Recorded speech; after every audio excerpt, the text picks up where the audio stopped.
दोस्तों, ईरान के supreme leader Ayatollah Khamenei ने बुधवार को अपने एक मैसेज में कहा कि अमेरिका सुन ले, हम सरेंडर नहीं करेंगे। खामनेई ने अमेरिकी राष्ट्रपति डोनाल्ड ट्रंप को चेतावनी देते हुए कहा, इजराइल के खिलाफ जंग में अमेरिकी सेना ने दखल दिया तो अंजाम बहुत बुरा होगा। खामनेई ने कहा, जो लोग ईरान का इतिहास जानते हैं उनको पता है कि ईरान किसी की धमकियां नहीं सुनता। इजराइल ने बहुत बड़ी गलती की है और उसे इसकी सजा मिलेगी। ईरान थोपी गई शांति या युद्ध को नहीं मानेगा। इससे पहले खामनेई ने मंगलवार देर रात इजराइल के खिलाफ जंग का ऐलान किया था। उन्होंने एक्स पर लिखा, जंग शुरू होती है, हम आतंकी इजराइल को कड़ा जवाब देंगे, उन पर कोई दया नहीं दिखाएंगे। इस ऐलान के बाद ईरान ने इजराइल पर 25 मिसाइलें दागी। दोस्तों, 85 साल के बुजुर्ग अयातुल्लाह अली खामनेई अमेरिका और इजराइल दोनों को नाको चने चबवा रहे हैं। दोस्तों, अमेरिका और इजराइल दोनों एक टांग पर नाच रहे हैं। ईरान नेतन्याहू के बेडरूम में मिसाइल मार रहा है। यहाँ तक कि सुपर पावर अमेरिका को G7 की 3 दिन की मीटिंग एक ही दिन में छोड़ करके भागना पड़ गया। ट्रंप ईरान को बिना शर्त सरेंडर करने के लिए कहते हैं। ईरान कहता है कि सरेंडर का सवाल ही नहीं है। नेतन्याहू को ईरान की ताकत का अंदाजा है। इजराइल कहता है कि ईरान तभी मानेगा जब खामनेई की हत्या होगी। ट्रंप भी इजराइल की भाषा बोलते हैं और कहते हैं कि हमें मालूम है कि सो कॉल्ड सुप्रीम लीडर कहाँ छिपे हैं। वो हमारे लिए आसान टारगेट है, लेकिन वो वहां सुरक्षित हैं। हम उनको मारने नहीं जा रहे हैं, लेकिन हम सिविलियंस और अमेरिकी सोल्जर्स पर हमला बर्दाश्त नहीं करेंगे। इस बीच दोस्तों, बड़ा डेवलपमेंट ये हुआ है कि वेनेजुएला ने ईरान का समर्थन कर दिया है। वेनेजुएला ईरान के साथ आकर खड़ा हो गया। तेहरान टाइम्स के हवाले से ये खबर मिली। दूसरी तरफ दोस्तों, मिडिल ईस्ट में 40,000 सैनिकों के साथ अमेरिका ने 10 F-16, F-22, F-35 तैनात कर दिए हैं। मिडिल ईस्ट में अमेरिका और इजराइल का ये संघर्ष किसी भी वक्त बहुत बड़े युद्ध में बदल सकता है। ईरान की तरफ से खामनेई ने पूर्ण युद्ध की घोषणा कर दी है। अरबी में किए गए इस ट्वीट में खामनेई ने कहा, बैटल बिगिंस, यानी पूर्ण युद्ध शुरू। पूरा लिखा, in the name of Haider the battle begins, all returns to Khaibar with his Zulfiqar. इसके नीचे एक तस्वीर भी पोस्ट की। इस तस्वीर के बारे में बहुत सारे लोगों को समझ में नहीं आया कि आखिर अरब के कल्चर में या फिर इस्लाम में इस तस्वीर के मायने क्या हैं। In the name of Haider के क्या मायने हैं? और एक व्यक्ति तलवार लेकर किले टाइप की दीवार के भीतर जा रहा है, वो व्यक्ति कौन है? दोस्तों, ये तस्वीर युद्ध में जीत का प्रतीक है। इस्लामिक कैलेंडर के मुताबिक 629 हिजरी साल में हजरत अली की सेना और खैबर के यहूदियों के बीच लड़ाई लड़ी गई।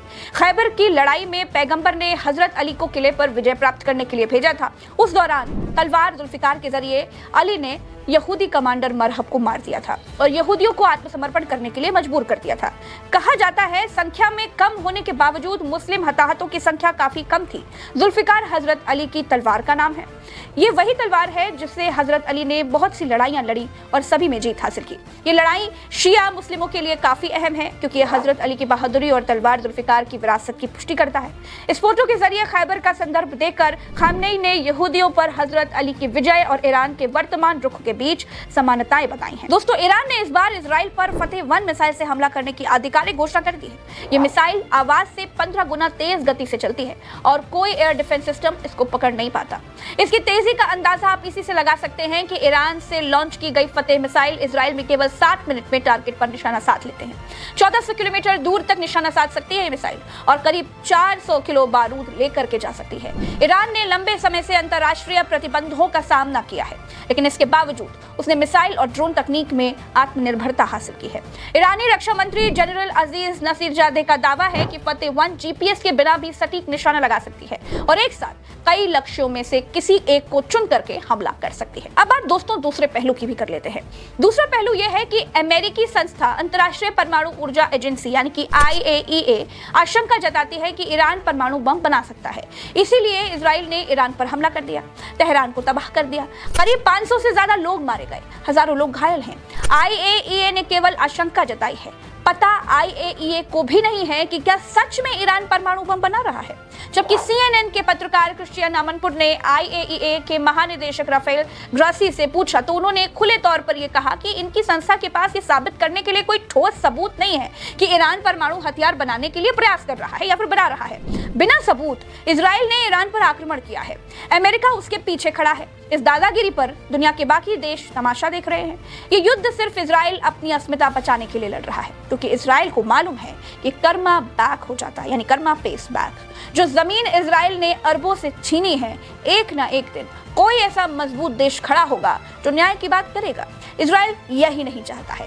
अरब रीजन में कोई उससे मजबूत बने, इजराइल ये नहीं चाहता है। इजराइल बस इतनी सी चिंता में ही ईरान पर हमला बोल रहा है।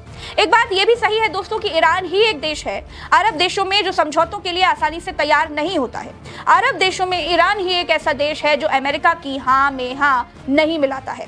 दोस्तों, ईरान ने अपने देश के लोगों से सुरक्षा कारणों की वजह से व्हाट्सएप को इस्तेमाल करने पर रोक लगा दी है।